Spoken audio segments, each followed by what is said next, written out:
I-30 male, caught my wife, 29 female of 7 years, messaging her ex-boyfriend things that no husband wants to read.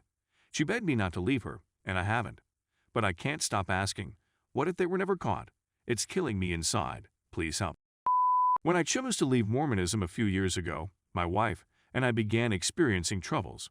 We were both extremely devout. Despite the fact that we remained together, our marriage struggled as my opinions and perceptions on some issues started to shift radically, eventually changing me. I began to doubt my intentions for marrying and having children at such a young age, which caused me to become angry and resentful.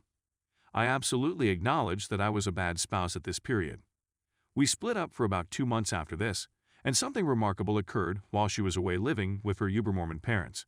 She investigated what I had and also discovered that Mormonism was a hoax. She ultimately returned home, but things didn't improve much.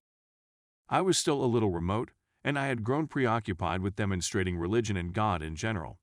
This lasted nearly a year. We had a massive disagreement in November of 2013, which put me on the sofa. I couldn't sleep, so I took her iPad. I discovered a series of Facebook chats between her and her ex-boyfriend, of whom she has always talked highly. The only reason they didn't marry was because he wasn't a Mormon, and her parents would not have approved. They've been chatting on and off for roughly 8 months, nothing really serious. Their most recent email, on the other hand, was a little thicker. She told him how much she regretted not marrying him because of their religious differences and how wonderful they would have been together. She also said that she had occasional fantasies about them reuniting.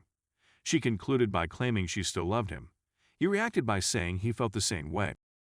Reading this and realizing where it was coming from gave me a much-needed wake-up call. I realized I was pushing the most essential thing in the world away from me.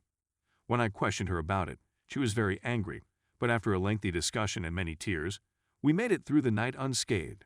The next month was without a doubt one of the nicest we ever had. Everything appeared to have improved enormously, from our life to the way we communicated. In addition, I requested her to kindly cease talking with her ex, which she appeared to accept. I awoke to the sound of my phone buzzing about a month into our freshly rejuvenated relationship. It was a message from my ex-wife.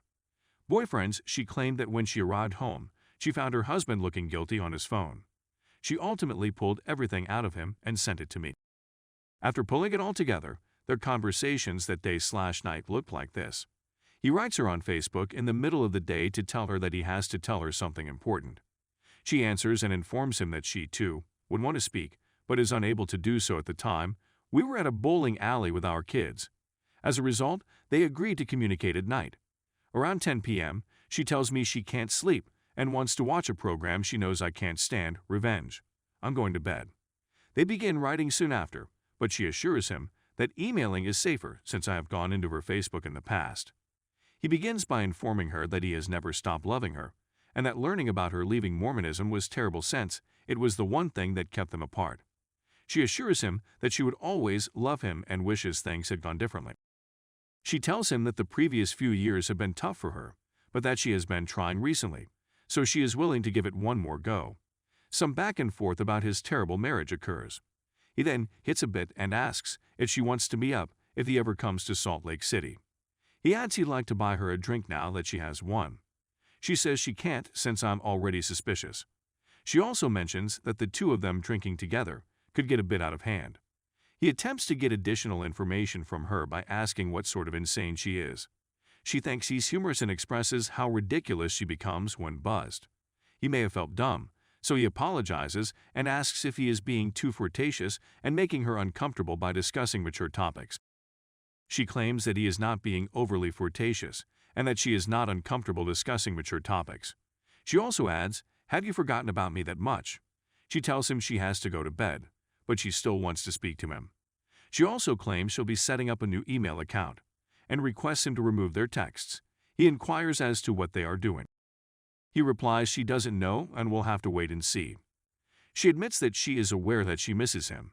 He adds one more question. Does she miss his toying with her boobs? This irritates her more than anything else, since he thinks about it often. "Aha, I figured," she says exactly. Yes.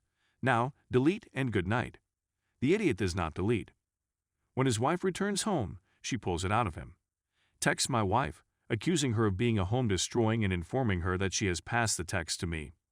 In the midst of reading everything, I hear my wife hurry down the hallway, open the door, and instantly break down and apologize for being so dumb. She is sobbing uncontrollably. I panic out in my own way, claiming she's just unhappy because she got caught, and so on. I tell her we're divorcing and attempt to leave the home. She clings to me and refuses to let me go.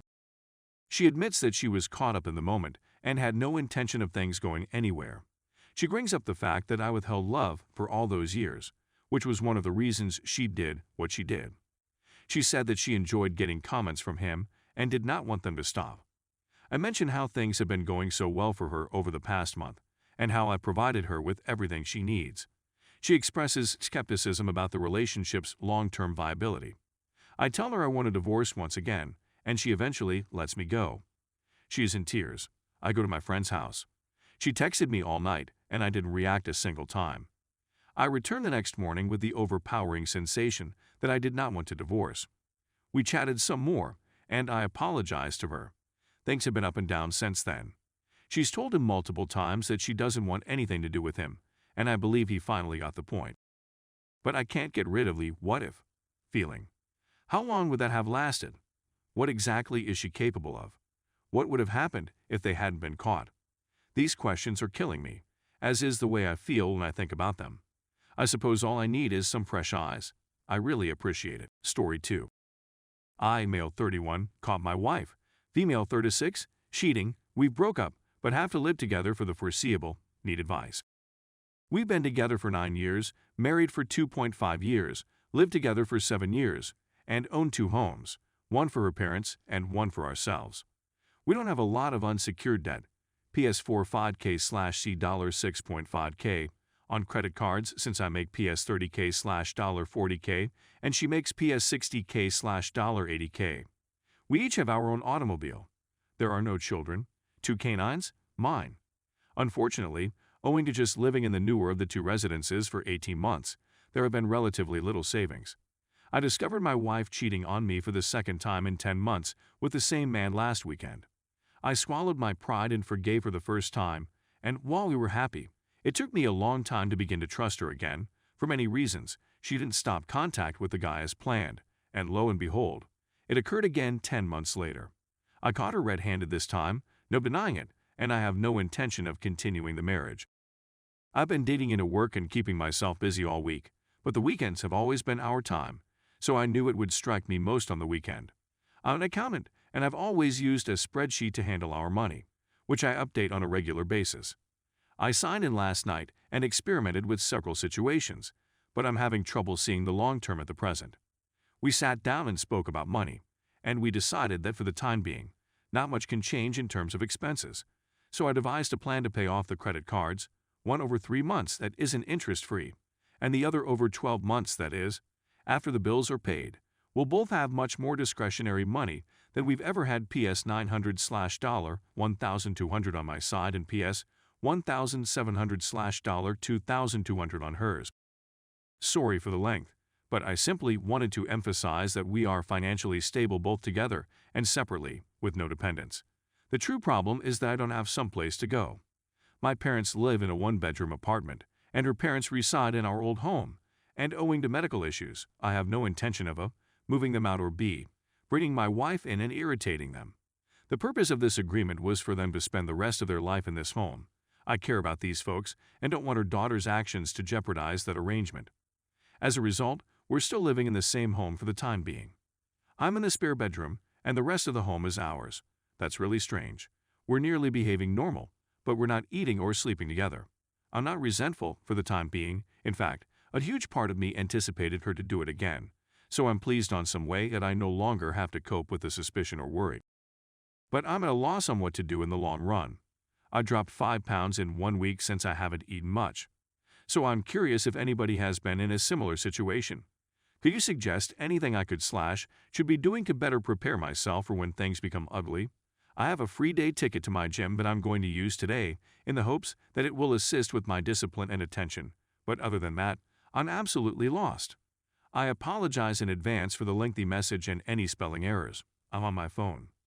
Thank you for your consideration. Update. Even if some of it is undeservedly heinous, I talked with her parents, and they are ready to go in a few months, so I'm going to move back into my old home.